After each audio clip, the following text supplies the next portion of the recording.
Então diz assim a palavra do Senhor. A seguir, foi Jesus levado pelo Espírito ao deserto para ser tentado pelo diabo. E depois de jejuar 40 dias e 40 noites, teve fome.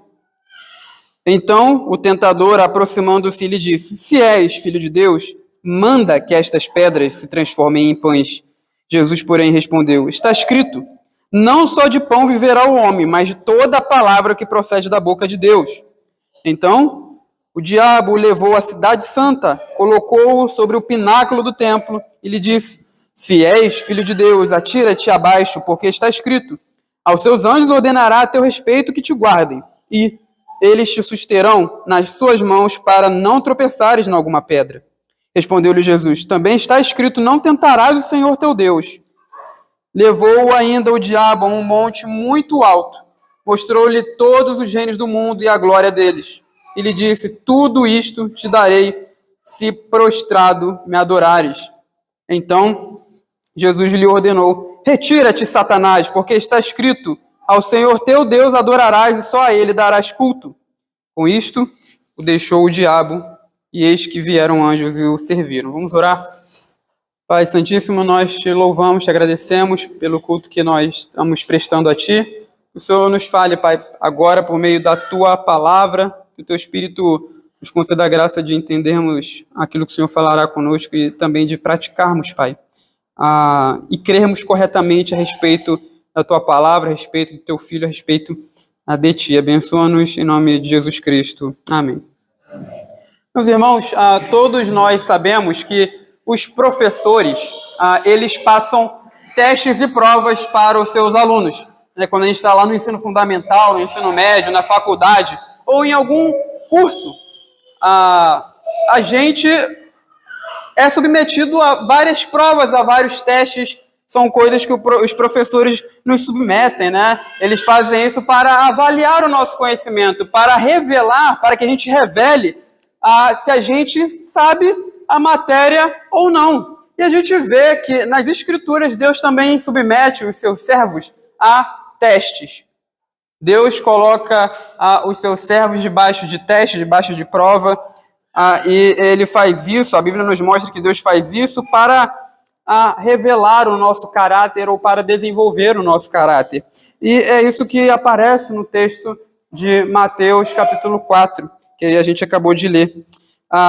Esse trecho aqui, que é da tentação de Jesus, ele está dentro de um contexto maior, dentro de um texto maior, que vai do capítulo 3, 1 ao capítulo 4, versículo 11. E esse trecho, meus irmãos, ele fala da preparação para o ministério público do nosso Senhor Jesus Cristo. É interessante que quando nós analisamos o texto, quando nós lemos aqui o texto, nós percebemos que há aí alusões ou ligação, né, entre a tentação de Jesus, o episódio, o evento da tentação de Jesus e também o evento do batismo de Jesus. E há três coisas que nós vemos aqui no texto que nos mostram essa ligação, essa conexão entre batismo de Jesus e tentação de Jesus.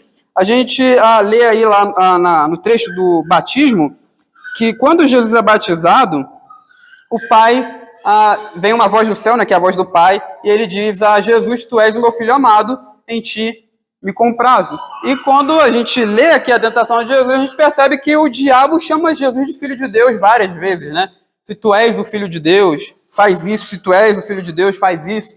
Então, isso aí é uma indicação de que há uma conexão entre esses dois trechos.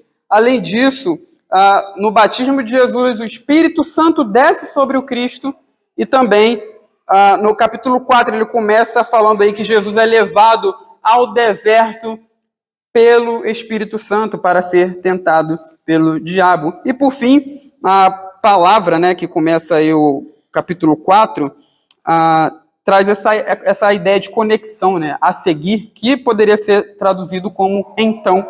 Então, esses dois relatos, o relato do batismo e o relato da tentação de Jesus, estão conectados. Mas antes de entrarmos aqui na tentação propriamente, e expormos o texto, nós precisamos entender duas coisas. Nós precisamos entender duas questões aqui desse trecho de Mateus capítulo 4.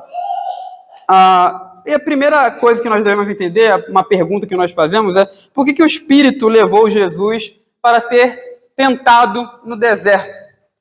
A ideia aqui de tentação, a palavra aqui para tentação, ela pode ser traduzida e significa também teste, tá? Então, nas Escrituras, quando Deus tenta, ou melhor, quando Deus testa alguém, né, ele está testando ou provando a pessoa para que ela revele ou desenvolva o seu caráter. Lembra lá da prova de Abraão? Abraão foi submetido a uma prova, a um teste, e aquele teste de Abraão revelou o caráter dele, revelou que ele estava disposto a obedecer a Deus, a ponto de entregar o seu próprio filho, o filho da promessa. Porque Abraão amava a Deus mais do que ao seu filho Isaque. E Jó também é um outro caso muito interessante, porque a gente percebe que Satanás, ele participa ali, digamos assim, do teste em que Jó é submetido. Jó foi testado para que ele mostrasse o verdadeiro motivo da sua piedade, se era uma piedade interesseira ou não. Lembra que Satanás, ele chega para Deus e diz o seguinte, né?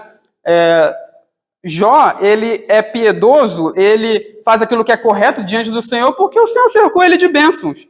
Tira a tua mão, a tua boa mão sobre ele, que o Senhor vai ver se ele não vai blasfemar na tua face.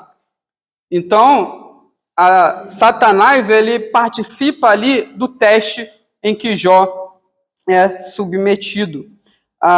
E é o que acontece aqui também no texto de Mateus. Jesus está sendo levado ao deserto para um teste e Satanás, ele tenta Jesus, né? Esse teste acontece através das tentações de Satanás. Aí a gente vai ver que Jesus, ele revela aqui a quem ele é, a sua identidade, o seu caráter. E outra pergunta, essa foi a primeira questão, né, que a gente buscou responder aqui: por que Jesus foi levado ao deserto para ser tentado pelo diabo? A gente viu aqui que isso aqui é um teste, tá bom? E a outra pergunta é: por que Jesus teve que jejuar 40 dias e 40 noites? Talvez você, enquanto lê a Bíblia em casa, quando você passou aqui por esse trecho, você tenha lembrado de um outro episódio, onde o número 40 no deserto aparece. E talvez você tenha pensado nisso agora também, que é o episódio lá de Êxodo. Quando o povo está no deserto e o povo pega contra Deus, e Deus, ele faz com que o seu povo permaneça ali no deserto durante 40 anos. Então, veja que há uma recapitulação aqui na vida de Jesus daquilo que Israel passou. Jesus está recapitulando a história de Israel ao permanecer no deserto durante 40 dias sem comer. E uma outra questão também que a gente faz aqui, uma outra analogia, é que Israel também foi chamado de filho de Deus no Antigo Testamento. Quando Deus enviou Moisés até Faraó para libertar o seu povo, Deus falou a Faraó: liberta o meu filho, deixa aí o meu filho, o meu primogênito. Então, Deus considerava Israel como o seu filho. E Jesus, aqui, como os irmãos leram aí, é o Filho de Deus. Então, veja, meus irmãos, nós temos dois filhos. Primeiro, Israel, no deserto, durante 40 anos. E a gente sabe que Israel falhou, porque a estadia de Israel no deserto foi um teste, e ele falha no teste porque ele constantemente murmura contra Deus, é incrédulo, é infiel, comete idolatria. Então, o primeiro filho no deserto falhou, Israel. E o segundo filho, Jesus, ele permanece fiel durante as tentações, os testes ali aos quais ele é submetido. Então, a Jesus se mostra aqui como verdadeiro Filho de Deus pela sua obediência à palavra de Deus, pela sua confiança no Pai, pela sua devoção exclusiva. É isso que nós vemos no nosso trecho. Então, tendo estabelecido essas duas questões aí, a gente entra aí na exposição das tentações que Jesus sofreu. Veja o versículo 3, acompanhe comigo a leitura. Diz assim: então o tentador, aproximando-se, lhe disse: se és o Filho de Deus, manda que estas pedras se transformem em pães. E versículo 4. Jesus, porém, respondeu: está escrito, não só de pão viverá o homem, mas de toda a palavra que procede da boca de Deus. Então, a primeira tentação pode parecer para a gente, que enquanto a gente lê o texto, pode parecer aqui que Satanás quer colocar dúvidas no coração de Jesus. Quando ele fala aí, se tu és o Filho de Deus, né? Pode dar a entender que, prova isso, você não é o Filho de Deus? Se você é mesmo, transforma as pedras em pães, mas não é essa a ideia aqui, né? A palavra aqui, ser, essa partícula aí, ela pode ser traduzida como já que, ou seja, seria uma confirmação de Satanás. Já que você é o Filho de Deus, então transforme essas pedras em pães. Então, qual é a natureza dessa tentação? A natureza dessa primeira tentação que Jesus passa no deserto é de levar a Jesus a se auto-beneficiar usando a sua filiação, seu poder de filho, de uma maneira indevida, o que afastaria Jesus da sua missão. Meus irmãos, Jesus, ele não poderia aqui ouvir a sugestão de Satanás, ele não poderia aqui transformar a pedra em pão para se satisfazer, né? E aí a gente, talvez vocês pensem, mas Jesus não lidou com o alimento, não fez um milagre em relação ao alimento mais para frente no seu ministério? Aquilo não foi pecado nenhum. E por que aqui é? É porque quando Jesus multiplicou pães e peixes, ele não estava usando o seu poder para se auto-beneficiar. Ele estava servindo outros. E o próprio Cristo, ele afirma isso, né? Eu não vim para ser servido, mas para servir. Então, Jesus, ele deveria usar o seu poder de filho, a sua filiação, para cumprir o papel, para cumprir a missão, a vocação para o qual o Pai o chamou e também para o qual o Pai o enviou. E é interessante, meus irmãos, que também, se Jesus transformasse as pedras em pães aqui, ele estaria amenizando a sua condição ali no deserto, a sua humilhação que ele estava passando. E um autor, ele diz o seguinte, né, um estudioso das Escrituras, ele diz o seguinte: que o poder que sustentou o mundo, acalmou a tempestade, ressuscitou mortos, nunca foi usado para tornar suas condições de servo mais fáceis, sem usar nenhum outro recurso, além de sua humanidade cheia do Espírito. Ele enfrentou os inimigos da carne e triunfou como homem. Então Jesus, ele não usou o seu poder para se auto-beneficiar. Ele suportou a tentação e foi obediente a Deus. E veja que Jesus, ele cita as Escrituras aqui. Durante todo esse episódio da tentação de Jesus, ele mostra como ele ama a palavra de Deus e como ele ama obedecer a Deus. E veja que o texto que ele cita, que aparece no versículo 4, é o texto que também aparece em Deuteronômio, capítulo 8, versículo 3. E esse trecho é muito importante, porque esse trecho de Deuteronômio foi falado por Moisés para repreender Israel por causa dos seus pecados. Todos os trechos aqui que Jesus cita estão nas Escrituras. E é interessante que são trechos que são falados por Moisés para repreender Israel pelos pecados que eles cometeram no deserto.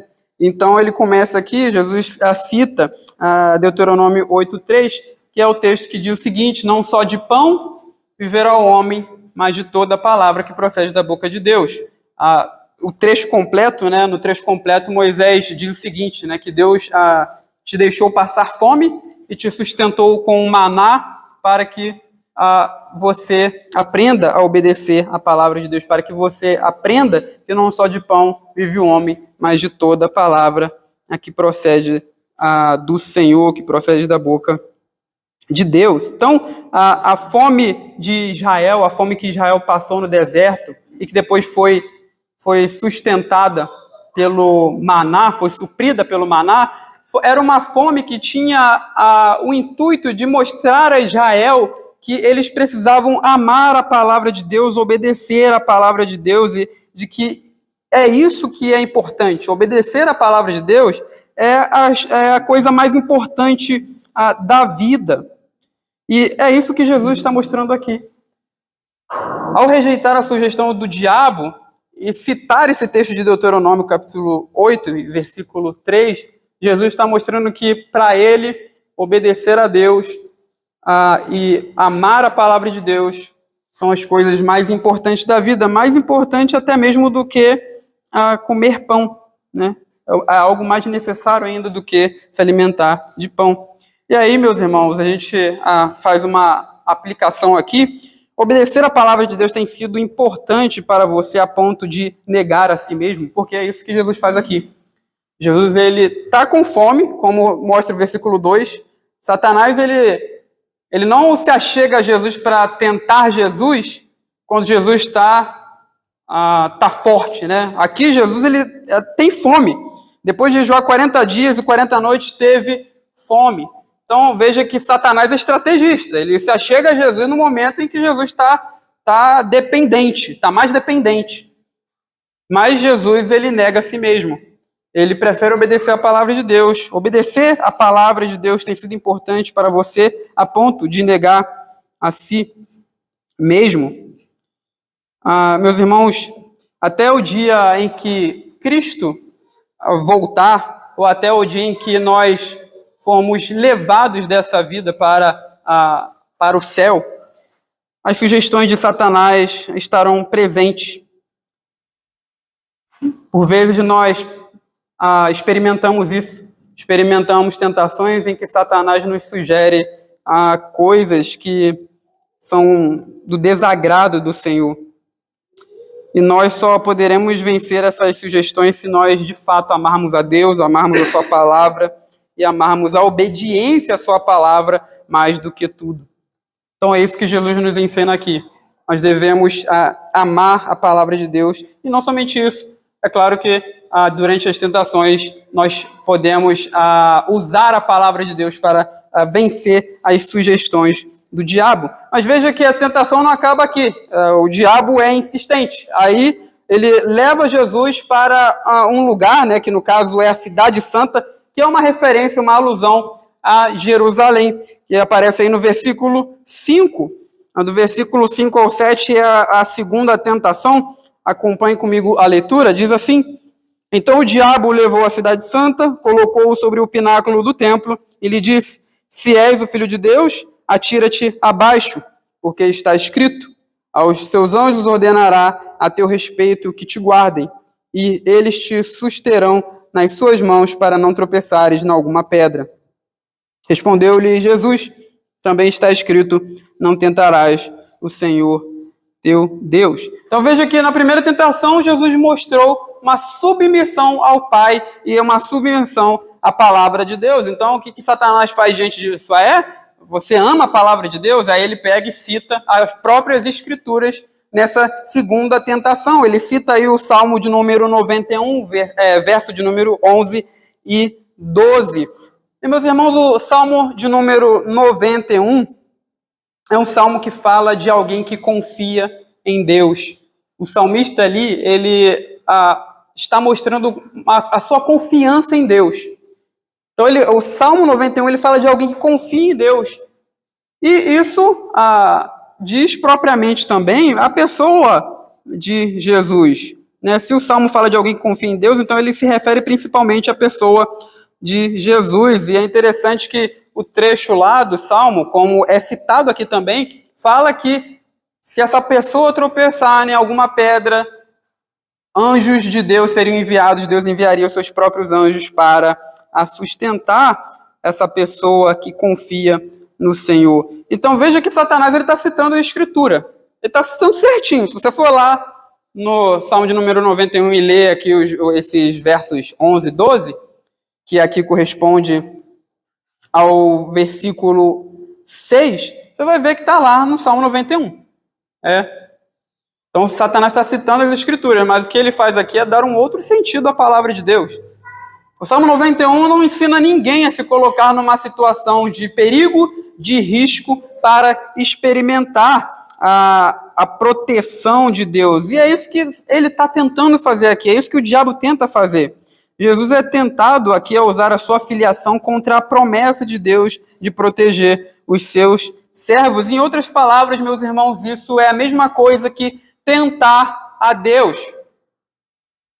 Isso é a mesma coisa que colocar Deus debaixo de teste. E a gente sabe muito bem que tentar a Deus é pecado.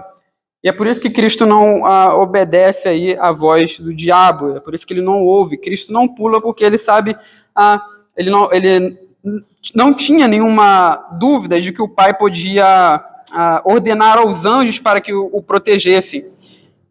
Ele não pula porque ele sabia que as Escrituras proíbem colocar Deus debaixo de teste. E Jesus, então, ele vence novamente essa tentação, citando um outro trecho da palavra de Deus, que se encontra em Êxodo, capítulo 17, 7. Esse trecho que ele cita se refere a Êxodo, capítulo 17, 7. E é um trecho que fala do episódio em que Israel colocou Deus debaixo de teste. E lá o texto diz o seguinte, eu lerei aqui para os irmãos. E chamou o nome daquele lugar Massá e Meribá por causa da contenda dos filhos de Israel e porque tentaram ao Senhor, dizendo, está o Senhor no meio de nós ou não? Talvez você se lembre desse trecho, mas se você não se lembrar, a gente vai refrescar aqui a nossa memória. Mas quando Israel estava peregrinando no deserto, eles chegaram a um certo momento em que eles queriam água, e não tinha água. E eles começaram a reclamar, a murmurar, e a rogar a Deus que lhe desse água. E Deus, então, atende o desejo do seu povo e concede água ao seu povo. Mas depois, no final do texto, o narrador ele fala exatamente isso, que aquele lugar se chamou Massá e Meribá por causa da contenda dos filhos de Israel, porque eles ficaram duvidando do poder de Deus, né? Está o Senhor no nosso meio ou não? A ideia aqui é que eles tentaram o Senhor, como diz o texto. E, meus irmãos, para Israel era pecado testar a Deus, para Jesus, obviamente, também seria pecado e errado exigir ali uma proteção da parte de Deus, uma proteção milagrosa, especial da parte de Deus, porque a testação de Deus, colocar Deus debaixo de teste, significa uma incredulidade da nossa parte. Quando a gente pede para Deus, de fato, mostrar um tipo de proteção especial para conosco, e a gente faz isso por dúvida, obviamente, e a gente está cometendo pecado. Mas veja que depois que Satanás ele cita o texto das Escrituras, Jesus diz o seguinte, né? No versículo 7, também está escrito. Então, está escrito que Deus que Deus guarda, melhor dizendo, aquele que confia nele, mas também está escrito que Deus não deve ser tentado, não tentarás o Senhor teu Deus, uma coisa não anula a outra, não é porque Deus garante proteção, como aparece lá no Salmo 91, que a gente tem que se colocar em situações de risco, em situações em que nós, obviamente, estamos ali em perigo, para ver a mão do Senhor na nossa vida, para ver a presença de Deus na nossa vida. Isso é pecado. Então, meus irmãos, era errado para Israel e para Jesus exigir proteção milagrosa da parte de Deus, e também para nós isso é pecado. Nós podemos ser tentados às vezes nisso. Sermos tentados a exigir uma proteção milagrosa de Deus. E, meus irmãos, isso, como nós acabamos de falar, é incredulidade, até porque Deus ele já tem mostrado muitas vezes na nossa vida a sua poderosa, bondosa e cuidadosa mão. nós temos experimentado durante todos os dias da nossa vida a bondosa, cuidadosa e protetora mão do Senhor. Então, para que exigir mais demonstrações da presença e da proteção de Deus? As promessas das Escrituras que falam da proteção de Deus, meus irmãos, não são para nos colocarmos em situação de risco, mas para nos dar segurança e confiarmos que Deus estará conosco quando nós passarmos por situações adversas da vida. Então, nós aprendemos aqui que nós não devemos nos submeter a esse tipo de coisa, a exigir demonstrações da proteção especial de Deus, porque isso é testar a Deus. Nós aprendemos aqui também que nós precisamos estar bem afiados na palavra. Veja que Satanás, ele é muito astuto.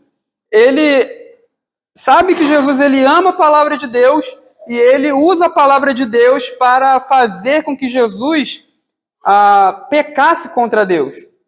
E se Jesus não conhecesse a Bíblia, ele poderia muito bem ouvir a voz do diabo ali. O diabo falaria, né? Se joga daqui. Aos anjos está escrito que ele vai ordenar a teu respeito para que te guardem. Ele vai sustentar você nas suas mãos para que você não tropece em nenhuma pedra. Se Jesus não soubesse a interpretação correta do texto, ele falaria, é mesmo, vamos jogar então para experimentar aqui a proteção do meu Pai. Então, meus irmãos, nós precisamos estar afiados na palavra de Deus. Nós precisamos manejar bem a palavra de Deus. Porque se não for assim, qualquer interpretação errada que nós ouvimos da palavra vai nos enganar e nós nos submeteremos facilmente a esse tipo de coisa. Então Jesus, ele mostra que a necessidade de nós manejarmos bem a palavra de Deus. E se Jesus precisava disso, muito mais nós.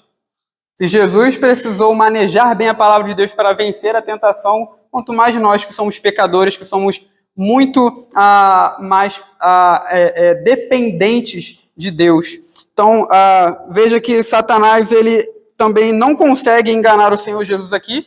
Ele é vencido nessa tentação, assim como foi na primeira. E, por fim, ele tem ainda mais um último recurso. Ele tenta novamente fazer com que Jesus caia. E a terceira tentação vai do versículo 8 ao versículo 10.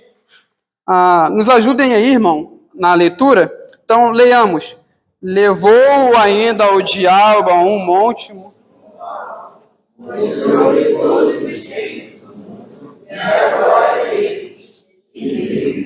Tudo isso te darei se prostrar na verdade. E não Jesus ordenou. Retira, Satanás, o que está escrito. Ao Senhor teu Deus adorarás, e só a Ele darás. Então veja, meus irmãos, que Satanás, então, ele leva Jesus a um outro lugar. Aqui o cenário muda de Jerusalém para um monte muito alto. E o diabo ali mostra todos os reinos do mundo e a glória deles a Jesus. E aí você talvez esteja se perguntando, né, como é que Jesus viu todos os reinos do mundo e a glória deles, né? Provavelmente isso foi uma experiência sobrenatural, tá? Mas a ideia aqui é que nessa tentação, o Satanás, o diabo, ele quer que Jesus dê a adoração exclusiva que é de Deus a ele mesmo. Então, a terceira tentação consiste em fazer com que Jesus adore o diabo, que é o próprio rival de Deus, né? E veja que Jesus é tentado a fazer isso porque há uma promessa que o diabo faz a Jesus. Eu vou te dar todos os reinos do mundo e a glória deles. Meus irmãos, esse seria um caminho muito curto para a glória. Não precisaria Jesus passar pela cruz, não precisaria Jesus passar pela rejeição do seu povo, por humilhação, por blasfêmias, como nós lemos nos evangelhos. Então, essa tentação aqui é grande, né? Ainda mais porque nas Escrituras está predito que o Messias reinaria sobre todo mundo. Então, por que passar por toda aquela humilhação? Por que passar pela cruz, pela rejeição do meu povo, se eu posso aqui obter a glória, o poder e a honra dos homens de uma maneira muito fácil, de uma maneira por um caminho mais curto? Isso mostra aqui, meus irmãos, que nem sempre o caminho mais fácil é o caminho correto ou o melhor. Esse caminho era curto, era fácil, para que Jesus tivesse poder e glória, mas obviamente não era o melhor caminho para ele.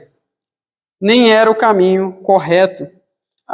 É interessante que Jesus, ele cita novamente a palavra de Deus, lá em Deuteronômio capítulo 6, 13, está escrito o seguinte, né, que ao Senhor teu Deus adorarás e só a Ele darás culto.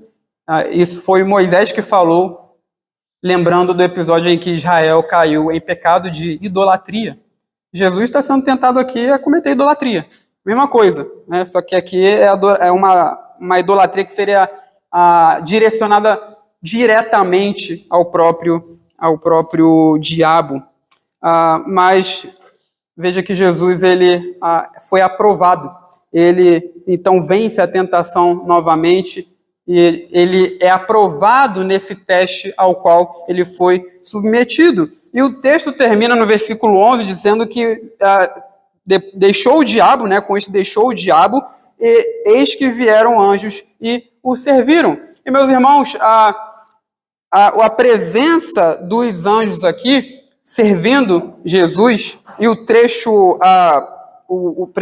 seguinte, que começa aí no versículo 12, nos mostra que Jesus rejeitou tudo aquilo que Satanás ofereceu a ele, e ele, então, obteve aquilo que Satanás tinha prometido, mas de uma outra maneira. Então veja que, primeiro, na primeira tentação, Satanás tenta Jesus a transformar as pedras em pães e a satisfazer a si mesmo.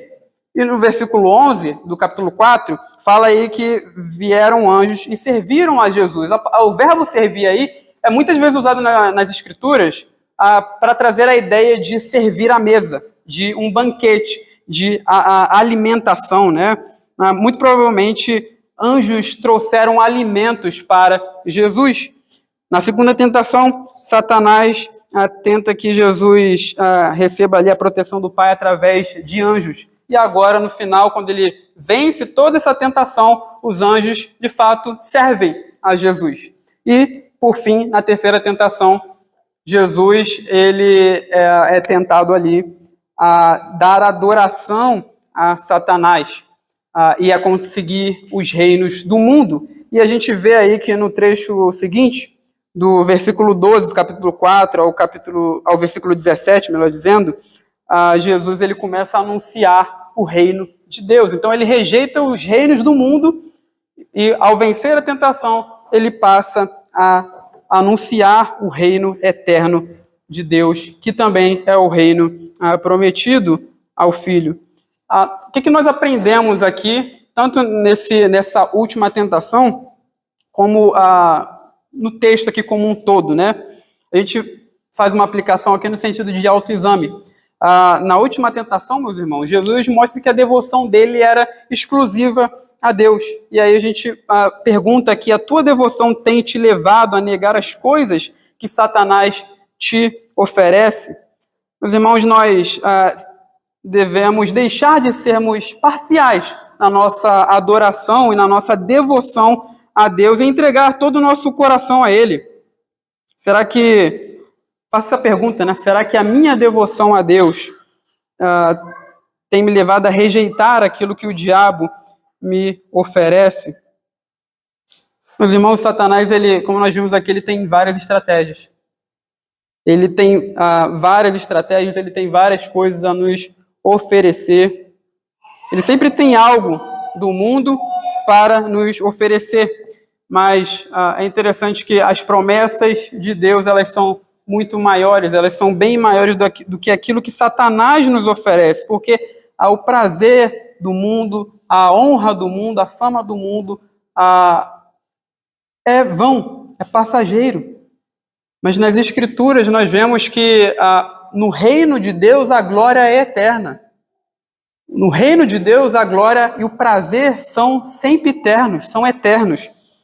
E foi por isso que Jesus ele rejeitou os reinos do mundo e a glória deles para ficar com o reino de Deus. Então nós devemos dar toda a nossa devoção a Deus, porque somente assim nós conseguiremos, de fato, rejeitar as tentações de Satanás, aquilo que ele nos oferece para desfrutarmos nessa terra. E, por fim, o mesmo argumento que Satanás usou para Jesus, que era o argumento da filiação, né? Se tu és o filho de Deus, se tu és o filho de Deus, se tu és o filho de Deus, esse mesmo argumento ele pode ser usado contra nós, porque nós também somos filhos de Deus. Então Satanás ele pode usar esse argumento contra os crentes, né? Se você é um filho de Deus, Satanás pode usar esse argumento contra você por causa da posição privilegiada que você tem. Ser filho de Deus é um privilégio. Então, às vezes, Satanás ele sugere na nossa mente que nós escolhamos o pecado porque nós somos filhos de Deus.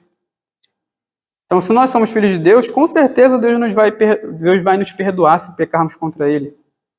Então, vai lá, faz isso aí, pode pecar, porque você é filho de Deus, você tem esse status aí, esse privilégio, e Deus com certeza vai te perdoar, porque você é o filhinho queridinho de Deus. E é interessante que John Owen, ele diz que Satanás usa esse tipo de argumento contra nós para nos levar a pecar, e logo depois que a gente peca, né, ele nos acusa. Ele traz a argumentação dizendo que nós não somos filhos de Deus. Então ele usa a argumentação de que nós somos filhos de Deus para nos levar ao pecado, e logo depois que nós pecamos, ele vem com argumentações e fala: um filho de Deus não faria isso que você faz. Então Satanás ele é estrategista e pode muito bem usar esse argumento da filiação para nos levar a abandonarmos a nossa fé, para nos levar a abandonar o amor, a devoção que nós temos para com Deus. É esse tipo de argumento que ele traz. Meu irmão, não caia nesse argumento. A nossa filiação, essa posição que Deus nos colocou, esse status privilegiado e abençoador, não é para nos levar a pecar. Não nos dá o direito de pecar. Muito pelo contrário. Essa posição nos dá a obrigação, o dever de sermos fiéis a Deus, de o obedecermos por causa de todo o benefício que Ele nos concedeu pela sua graça em Jesus Cristo. Então, esse texto aqui nos mostra o grande Salvador que Deus enviou, um Salvador que venceu aquele que é o príncipe do mal, o maioral dos demônios, aquele que manteve a humanidade debaixo de escravidão, debaixo de um jugo, do jugo das trevas.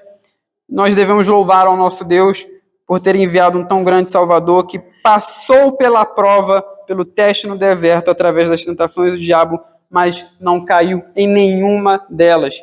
Este, meus irmãos, é Jesus, que se mostrou aqui o verdadeiro Filho de Deus pela sua obediência à palavra, pela sua confiança no Pai e pela sua devoção exclusiva em Deus. Amém.